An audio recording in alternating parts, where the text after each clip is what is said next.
The way we view the universe has a profound impact on our understanding of ourselves. Today we see the Earth as a small, fragile globe, orbiting at just the right distance from the Sun for life to flourish. It appears to be the only planet with life in the solar system, and the planets themselves are mere specks in the vacuum of space.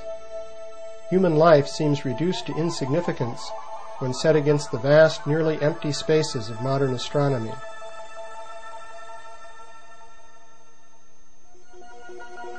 But before the modern era, the universe appeared much more comfortable and accommodating. Thus, medieval European cosmology placed the Earth in the center of a small spherical universe surrounded by the abode of God and the elect. In this study, we will explore an early Earth-centered conception of the cosmos from India. This cosmological system is presented in the Bhagavat Purana, or Srimad Bhagavatam, one of India's important sacred texts. We begin with a brief outline of this system. First of all, the Bhagavatam describes innumerable universes. Each one is contained in a spherical shell surrounded by layers of elemental matter that mark the boundary between mundane space and the unlimited spiritual world.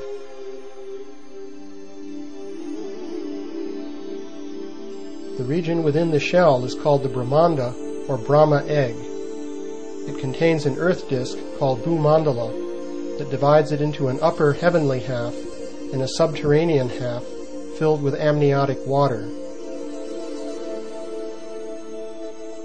Although Bhumandala literally means the circle or mandala of the earth, it has little in common with the earth on which we stand. The diameter of Bhumandala is given in the Bhagavatam, and it is about the size of the orbit of Uranus. Bhumandala is divided into a series of geographic features called oceans and islands. But these are geometrically perfect rings of cosmic size with no resemblance to irregular earthly continents. In the center of Bhumandala is the circular island of Jambudvip, with 9 subdivisions called Varshas. These include Bharatavarsha, which can be understood in one sense as India, and in another as the total area inhabited by ordinary human beings. Jambudvip is centered on the geometrically shaped Sumeru mountain, which represents the world axis and is surmounted by the city of Brahma, the universal creator. The Bhagavatam presents astronomy in geographical and mythological language, and the mode of presentation is different from the familiar modern approach.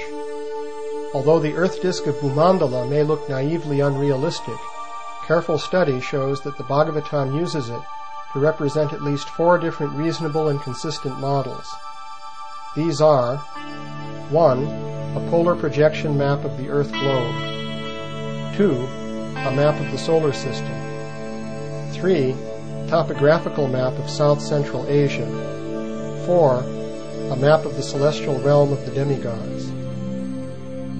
There are bound to be contradictions when one structure is used to represent several different things in a composite map. But these do not cause a problem if we understand the underlying intent. We can draw a parallel with medieval paintings portraying several different parts of a story in one composition. This painting shows St. Peter in 3 different parts of a biblical story. Here is a similar painting from India showing 3 different parts of a story about Krishna. Such paintings contain apparent contradictions, such as the images of one character in different places.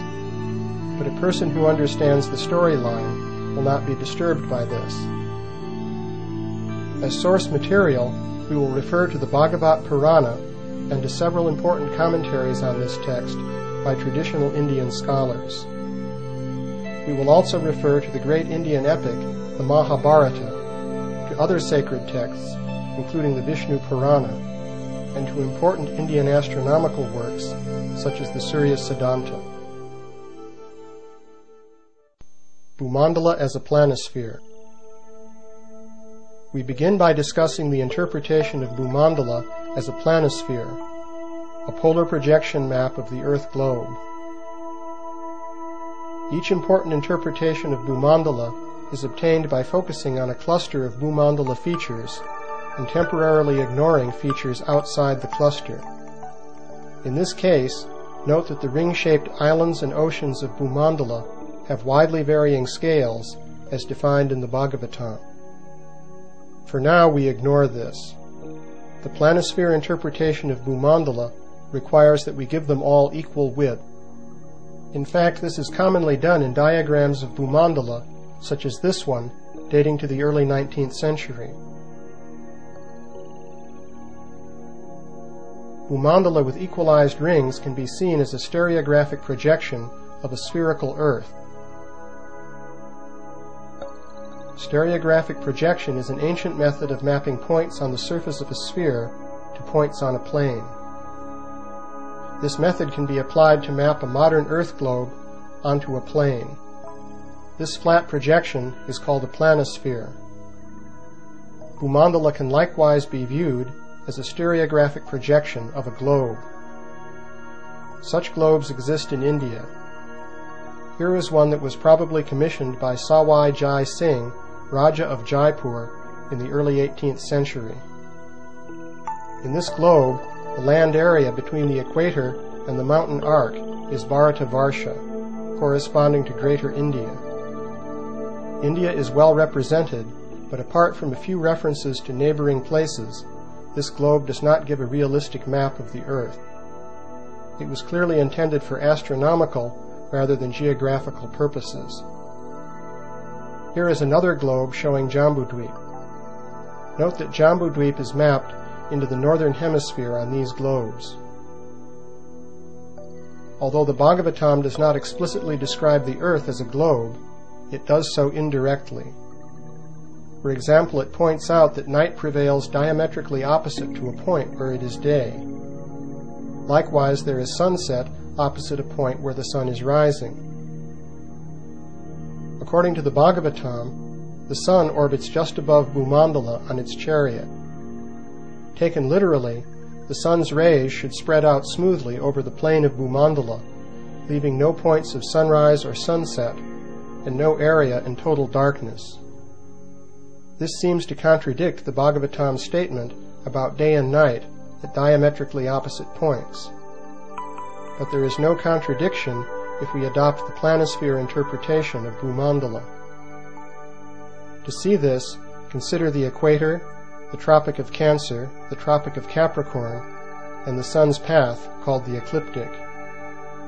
These circles are mapped on a globe as we see here. The sun is always directly above some point on the ecliptic, and the globe rotates relative to the sun plus ecliptic once per day. The sun also slowly moves along the ecliptic, making one circuit per year.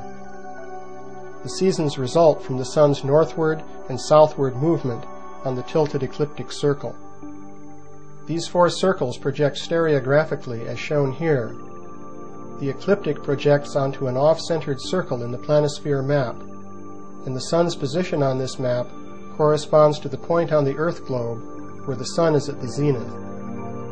The terminator, or boundary between day and night, is a great circle on the globe that is perpendicular to the sun's zenith position. It projects stereographically onto a circular arc on the planisphere that rotates once every 24 hours. At the equinoxes, this arc becomes a straight line. At the solstices, it bends so that the north polar region is illuminated in the northern summer, or in darkness in northern winter. The passage of day and night is described in the Bhagavatam as a straight terminator rotating over a plane map, as we see here. Although this does not make sense in a literal plane, it is realistic in the planisphere model, and thus it adds weight to this model.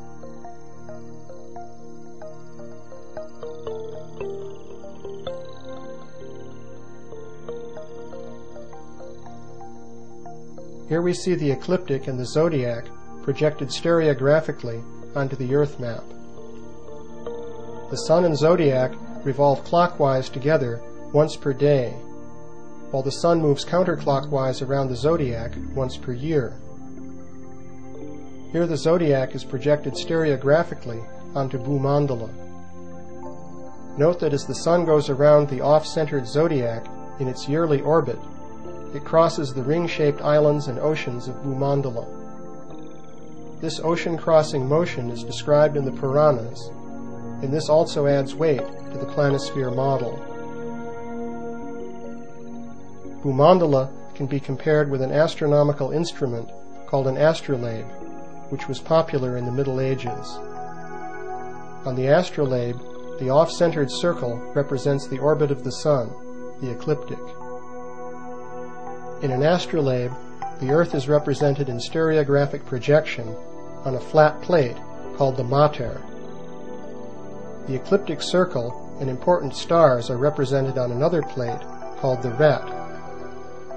Different planetary orbits could likewise be represented by different plates, and these would be seen projected onto the Earth plate when one looks down on the instrument.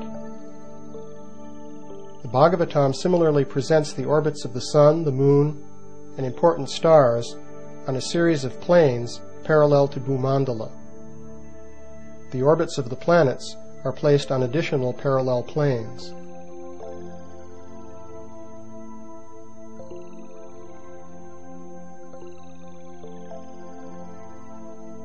Here we see the Bhagavatam's model of the orbits of the Sun, Moon, and 28 important star constellations. These lie in 3 planes parallel to Bhumandala. The layout is comparable to that of an astrolabe. Seen from the side, we find that the Moon is higher than the Sun, but this is simply an artifact of the astrolabe model. It should not be taken as physical. Seen from above, everything falls into place in projection in an astronomically realistic way. Although the Bhagavatam presents the Earth-Moon system indirectly as a planisphere model, the Indian astronomical texts called Jyotisha Shastras directly give a realistic picture of the Earth-Moon relationship. Here we compare the Earth, the Moon, and the lunar orbit in modern astronomy with their counterparts in the Surya Siddhanta, one of the main Jyotisha Shastras. Bhumandala as a map of the solar system. We have shown that Bhumandala and the orbits of the Sun, Moon, and planets have the structure of an astrolabe based on a stereographic projection of the Earth globe. But Bhumandala has another cluster of related features that identify it as a model of the solar system. Consider the plane of Bhumandala cutting across the sphere of the Brahmanda. Previously, we interpreted Bhumandala as a planisphere map, but now we shall take it as a literal plane. When we do this, it looks at first like a naive flat Earth, with the bowl of the sky above and the underworld below. But the Sun doesn't fit the naive flat Earth model. The Bhagavatam says that the Sun orbits on its one-wheeled chariot, which rides on Bhumandala. If we take Bhumandala as a literal plane, we see that the Sun orbits nearly in this plane. This is not what we expect in a naive flat Earth model. There we expect the Sun to rise above the flat Earth disk at a steep angle and then set at a similar angle. The motion of the Sun on its chariot corresponds to what happens in the Arctic during the summer, but it never would be observed at the latitudes of India. At these latitudes, the Sun orbits above an observer's head, as shown in this model. Since Bhumandala is close to the plane of the Sun's orbit, Bhumandala must stand at an angle to the plane of the observer's horizon. It is not the flat Earth imagined by naively extending that horizon. Rather, it can be argued that Bhumandala corresponds to the ecliptic plane. The Sun has 2 motions. In the planisphere model, the rapid daily clockwise motion takes the Sun around the cosmic axis of Meru relative to Bhumandala. The slow yearly counterclockwise motion takes the Sun around the ecliptic circle. Here the predominant motion is clockwise.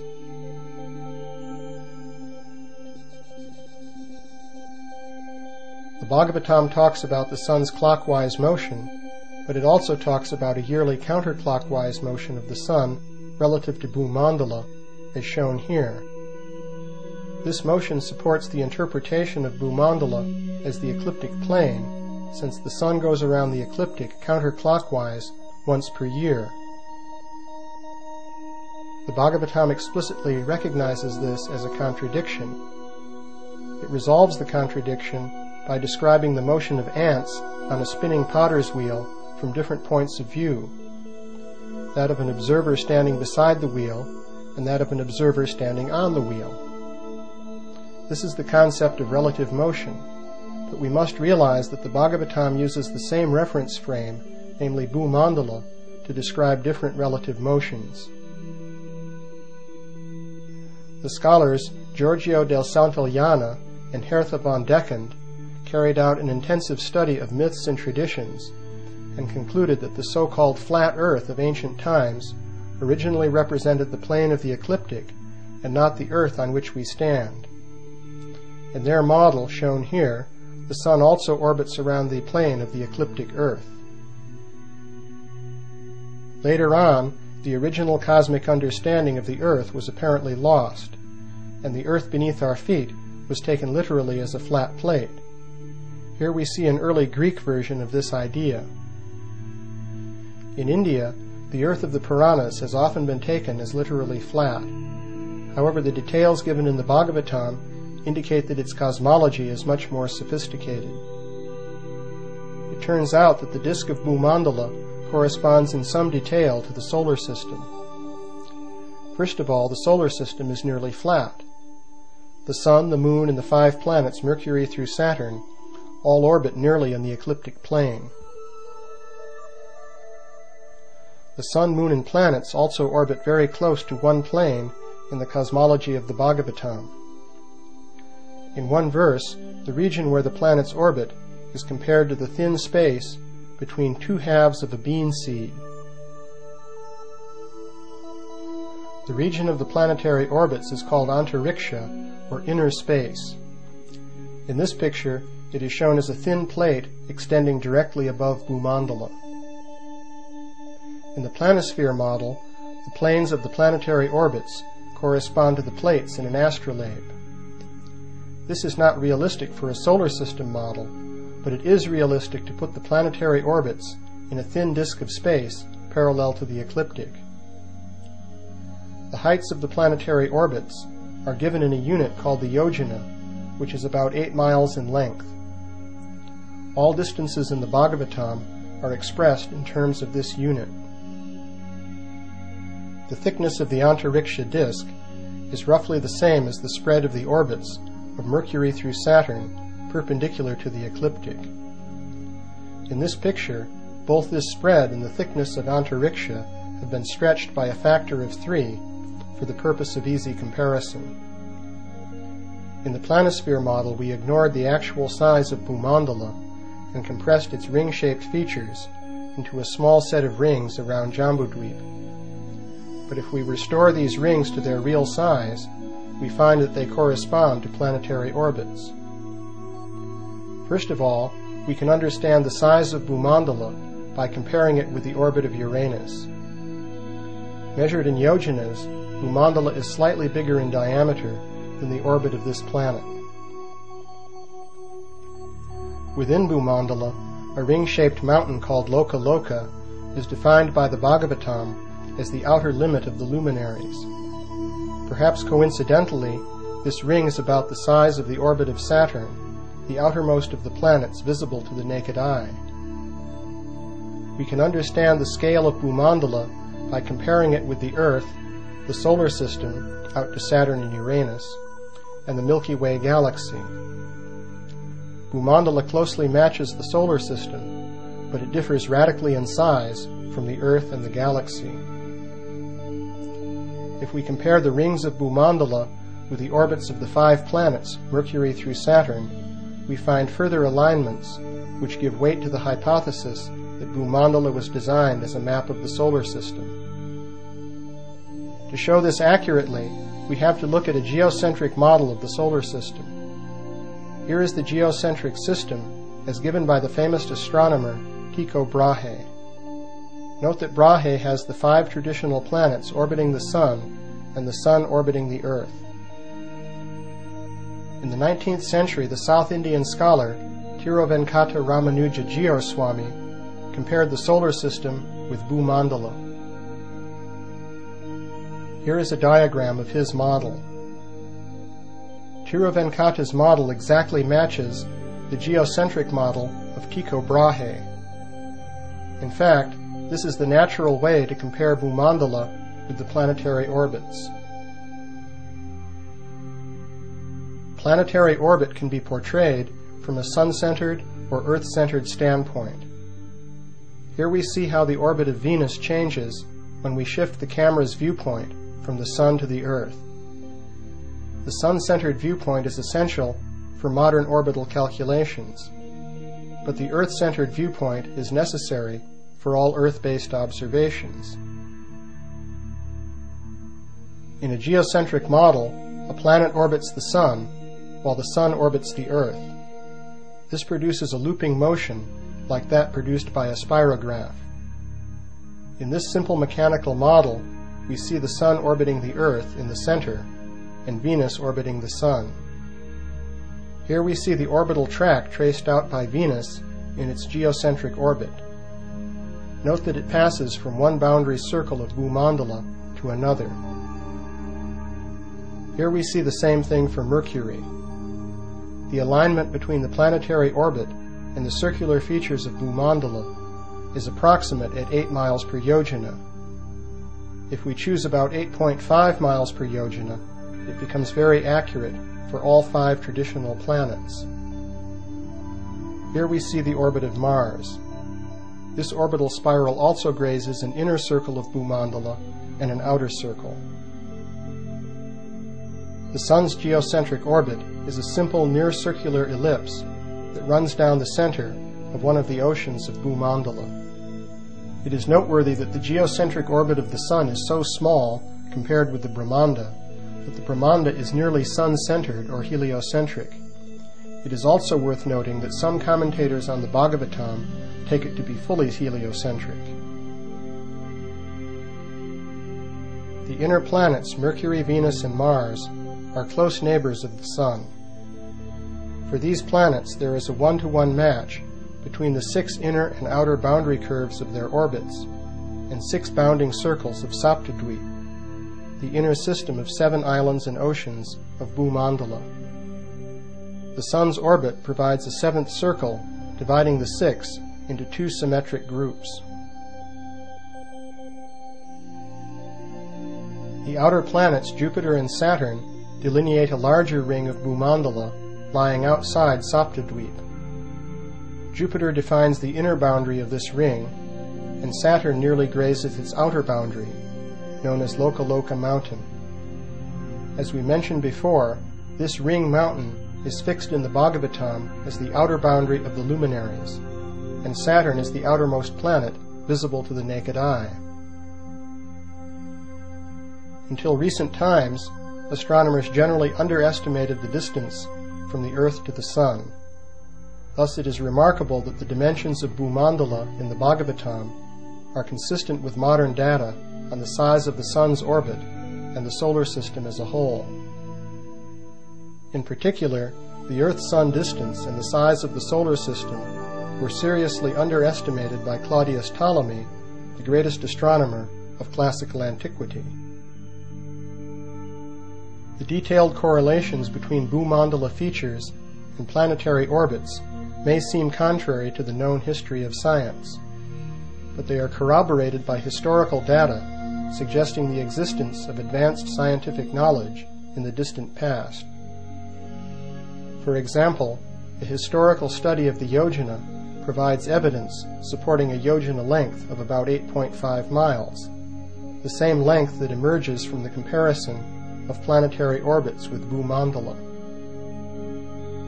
This yojana length is connected with accurate knowledge of the degree of latitude, and this requires accurate knowledge of the size and shape of the Earth.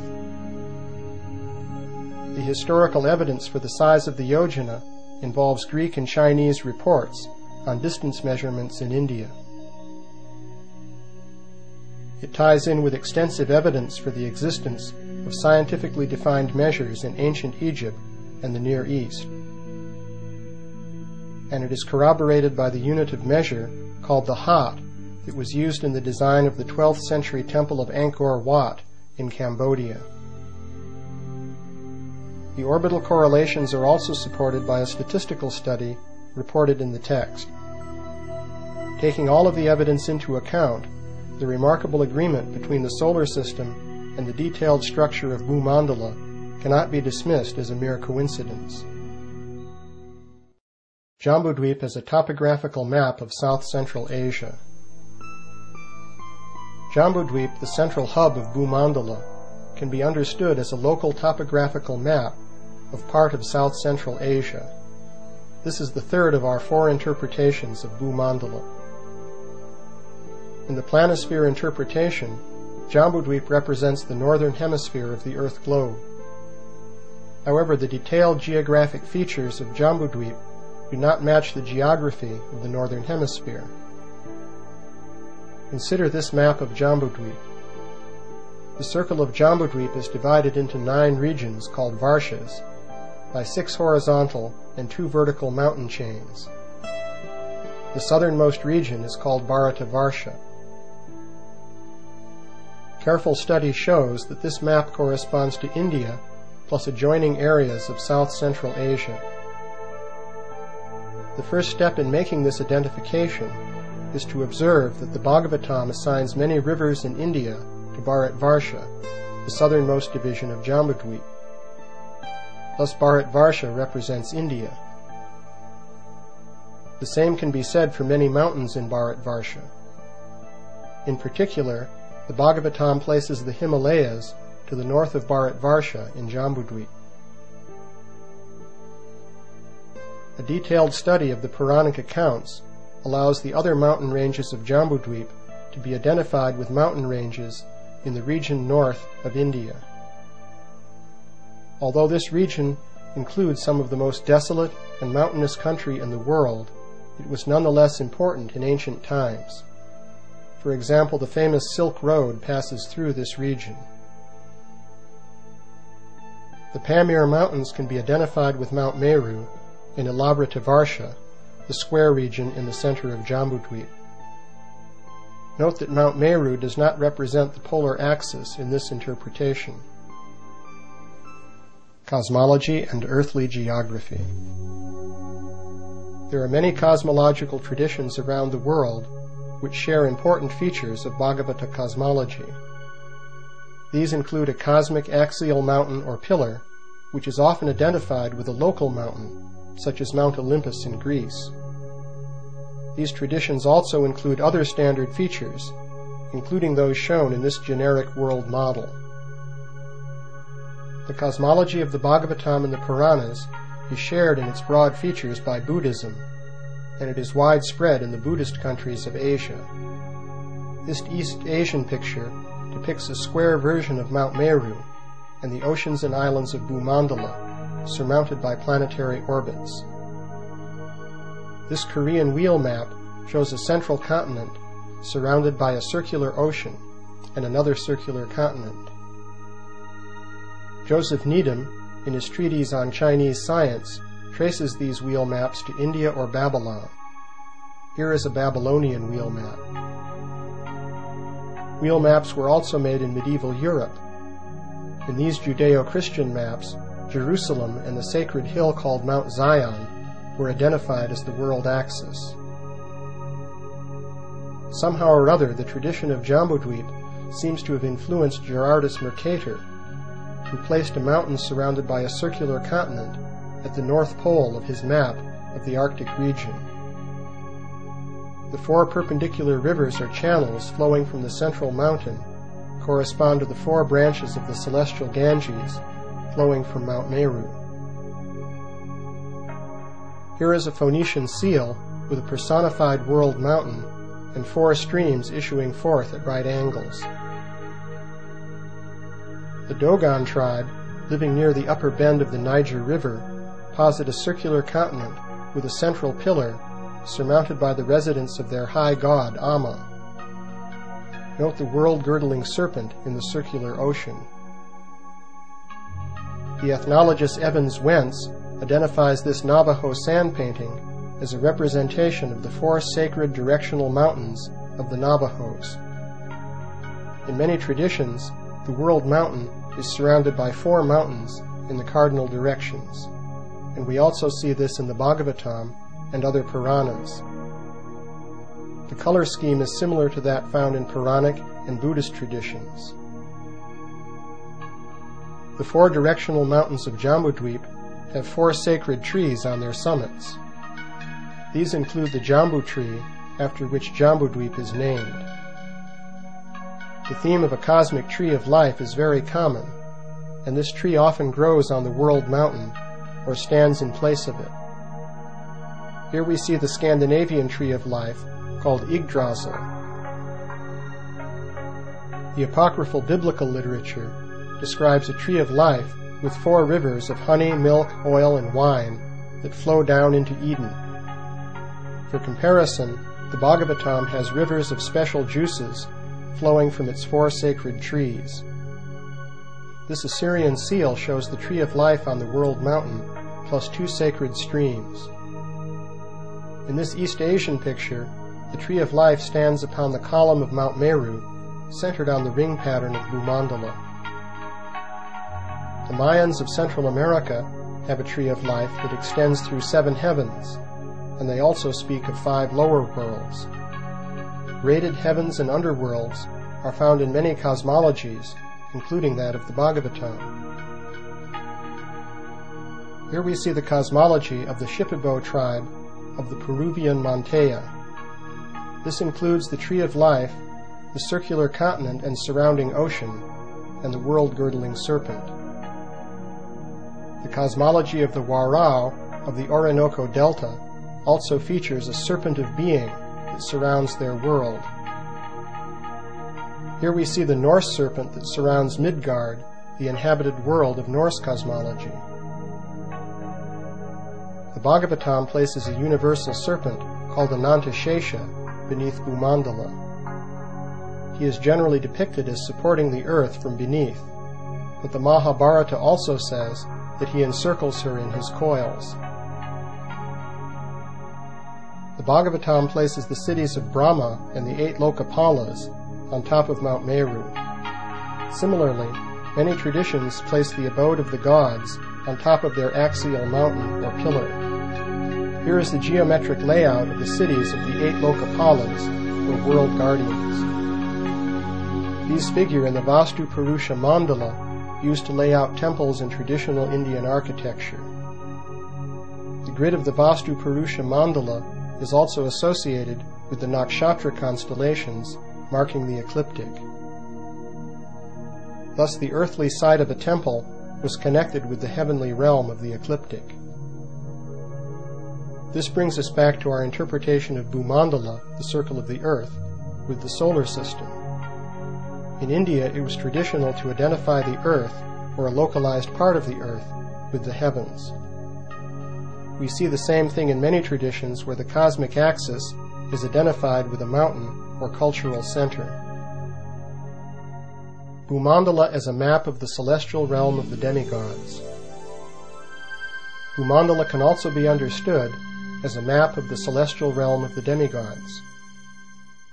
One curious feature of Jambudweep is that the Bhagavatam describes all of the Varshas, or regions, other than Bharatavarsha, as heavenly realms, where the inhabitants live for 10,000 years without suffering. This has led some scholars to suppose that Indians used to imagine foreign lands as celestial paradises. However, the Bhagavatam does refer to barbaric peoples outside India, such as Huns, Greeks, Turks, and Mongolians, who are hardly thought to live in paradise. One way around this is to suppose that Bharatavarsha includes the entire earth globe, while the other 8 Varshas refer to celestial realms outside the earth. This is a common understanding in India, and it is illustrated by this 19th century South Indian diagram, where the earth globe is identified with Bharatvarsha. The but the simplest explanation of the heavenly features of Jambudvip is that Bhumandala was intended to represent the realm of the demigods. Like the other interpretations we have considered, this one is based on a cluster of mutually consistent points in the cosmology of the Bhagavatam. The first point is that the demigods are portrayed as being so large that we are literally like ants in comparison with them. For example, this picture shows the size of Lord Shiva in relation to Europe, based on dimensions given in the Bhagavatam. This explains the enormous sizes attributed to mountains, trees, and other features in Jambudvip. Although Jambudvip refers to a region of this earth, it doubles as a realm of demigods of superhuman size. How can mere humans meet and interact with such gigantic beings? The answer is that travel from this earth to the celestial realm may involve a great expansion in size. For example, in the Bhagavatam story of Matsya Avatar, King Satyavrata of South India finds a remarkable fish. Later on, the fish expands to 8 million miles in length and pulls the king on a boat through a cosmic deluge covering Bhumandala. Systematic changes in size are carried out using the siddhis, or mystic powers, called anima, size reduction, and mahima, size expansion. According to the Bhagavatam, these powers are based on the transcendental form of Vishnu, who is larger than the universes as Mahavishnu, and smaller than an atom as the Supersoul. There are also siddhis which enable one to take shortcuts across space. This is illustrated by a story from the Bhagavatam in which the mystic yogini Chitralekha abducts Aniruddha from his bed in Dwarka and transports him mystically to a distant city. In addition to moving from one place to another in ordinary space, the mystic cities enable one to travel in the all-pervading ether or to enter another continuum. The classical example of a parallel continuum is Krishna's transcendental realm of Vrindavan, which is said to be unlimitedly expansive. This transcendental realm is said to exist in parallel to the finite earthly Vrindavan in India. A story from about 500 years ago tells of how Dukhi Krishnadas found an ankle ornament belonging to Radharani that fell into this dimension from the transcendental Vrindavan. He subsequently met a gopi who came from that realm to retrieve the ornament. Later on, Dukhi Krishnadas, who is now known as Shaimananda, entered the same transcendental realm in meditation. Thus the transfer from one continuum to another depends on the traveler's state of consciousness. The Sanskrit literature abounds with stories of parallel worlds. For example, the Mahabharata tells the story of how Arjuna was abducted by the Naga princess Ulupi while bathing in the Ganges. Arjuna was pulled down into the kingdom of the Nagas, which exists in another dimension. The idea of parallel worlds linked by mystical travel explains how the worlds of the demigods and still higher beings are connected with our world. In particular, it explains how Jambudvip, as the celestial realm of the demigods, is connected with Jambudvip as the earth, or part of the earth. The vertical dimension in Bhagavat cosmology. The Bhumandala disk represents the exoteric domains of the earth and planets.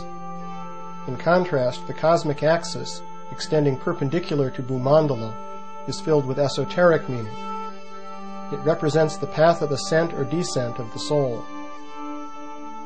In addition to the orbits of the sun, moon, and planets, there are different worlds or lokas arrayed above Bhumandala along the cosmic axis.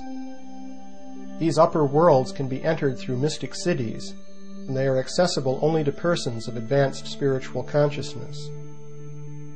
For example, Maharloka or Rishi Loka is the world of the sages. It is said that in this world, Lord Vishnu directly appears before his devotees and receives the offerings of fire sacrifices in his hands. The first three upper worlds are Bhumandala itself, Bhuvarloka, or Antariksha, where the planets orbit, and Svargaloka. In the vertical direction, these worlds are closely spaced, as we have seen before. Below the level of the sun in Antariksha lie Rahu, the abodes of the Siddhas and Charanas, and the abodes of Rakshasas and different types of evil spirits. The Bhagavatam places the latter abode directly above the atmosphere, and it does in fact lie somewhat above the upper reaches of the atmosphere as we understand it today. Beneath Bhumandala are 7 lower worlds, described as chasms within the earth. Since life there is filled with heavenly opulence, they are called Bila Svarga, or subterranean heavens. In Jyotisha Shastras such as Surya Siddhanta, these lower worlds are described as caverns within the concave strata of the earth globe. Chinese traditions speak of cave heavens, where a man may be seduced by beautiful women in an opulent setting. In one Chinese story, a person returning from one of these caves finds that generations have unexpectedly passed. This theme of missing time is found all over the world in stories of parallel worlds. The Bhagavatam tells a similar story of a lower world called Atala, where beautiful women will entice and exploit any man who enters. Beneath Bhumandala in its lower strata, there is the Garbhodak ocean with Anantashesha and Garbhodakashayi Vishnu. These divine incarnations are said to be inaccessible to persons who lack the qualifications to see them. The Garbhodak or amniotic ocean fills the lower half of the sphere of the Brahmanda. If we interpret Bhumandala as the ecliptic plane, then this ocean must lie in all directions in the sky to the south of the ecliptic. Between the Garbhodak ocean and Bhumandala are located the hellish worlds and Pitriloka, the realm of the ancestral spirits. The Vishnu Purana describes a path through the sky to Pitriloka. This starts just below the ecliptic, near the constellations Scorpio and Sagittarius, and it extends southward to the star Canopus, known as Agastya in Sanskrit. There is likewise a path of the gods, which extends north of the ecliptic to the constellation of the 7 sages, which we know as the Big Dipper. From there, liberated souls reach the abode of Vishnu in Dhruvaloka, the pole star. The Bhagavatam describes the vertical dimension of the Brahmanda as a universal form of God, extending from the lowest world at the soles of the feet to the highest at the crown of the head. In this traditional picture, we see the rings of Bhumandala forming the belt of the universal form. Here the positions of the worlds are indicated in relation to the universal form. The levels in the universal form are associated with the spinal chakras on which yogis meditate, and the spine itself is called Meru Danda, after Mount Meru, the cosmic axis. The ascent of the soul through different levels of the Brahmanda is analogous to the ascent of the life force through the chakras in the body. In general, the vertical dimension of the universe represents the path of ascent or descent of the soul through different worlds and different states of consciousness. It lies perpendicular to the plane of Bhumandala, which is the world of the planetary orbits. The greater universe. In pre-modern cosmology, the stars were generally treated as small nearby objects, shining with the reflected light of the sun. The same perspective is there in the Bhagavatam and other Puranas, but a few observations should be made to place this in its proper perspective. In this medieval European diagram, the stars are indicated by the signs of the zodiac, arranged around the boundary of the planetary system. These signs serve as divisions of the ecliptic, marking the movements of the planets. The Bhagavatam similarly places 28 constellations called nakshatras in a plane just above the moon. The moon completes one orbit in 27 1/3 days, and the nakshatras mark its day-by-day motion around the ecliptic. This makes sense in the planisphere interpretation, where the nakshatras serve as a clock face, and the sun, moon, and planets are like the hands of the clock. In addition to the 28 nakshatras, the Bhagavatam mentions a few other stars, such as the 7 sages defining the Big Dipper. These stars are also placed close to the plane of Bhumandala, and their function is to mark the turning of the Kala Chakra, the wheel of time. The pole star Dhruvaloka is mentioned as the fixed center of the time wheel, and is placed directly above the 7 sages. It is regarded as the abode of Vishnu, who controls time while remaining outside of time. The Bhagavatam therefore stresses that Dhruvaloka is fixed on the polar axis, and thus it does not recognize the precession of the equinoxes. According to modern calculations, Polaris is near the North Pole now, but for many centuries there has been no good pole star. The last prominent star to come close to the pole was Thuban, Alpha Draconis, which served as the pole star in about 2500 BC. It may be that the widespread idea of the pole star in old traditions refers back to this time. Although the Puranas generally place the stars nearby, we do find indications in ancient Sanskrit literature that the region of the stars is far away, so far that the sun and moon cannot be seen from there. For example, the Mahabharata tells how the hero Arjuna traveled to the region of the stars, which he saw as large, self-luminous spheres, unaccompanied by the sun or the moon. This account is supported by the Jyotisha Shastras, Surya Siddhanta and Siddhanta Shiromani, which greatly enlarge the Puranic estimate of the Brahmanda's diameter. Their estimate of this diameter comes to 10,000 light-years, or about 1/10 the size of the Milky Way galaxy. The Bhagavatam in its commentaries state that the Brahmanda is surrounded by 7 spherical layers of elemental matter, as given by the Sankhya philosophy. Each successive layer is said to be 10 times as thick as the one preceding it.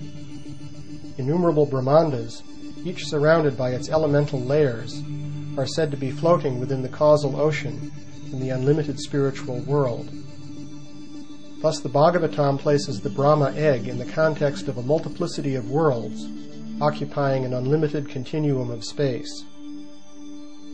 In summary, the cosmology of the Bhagavat Purana is a sophisticated system of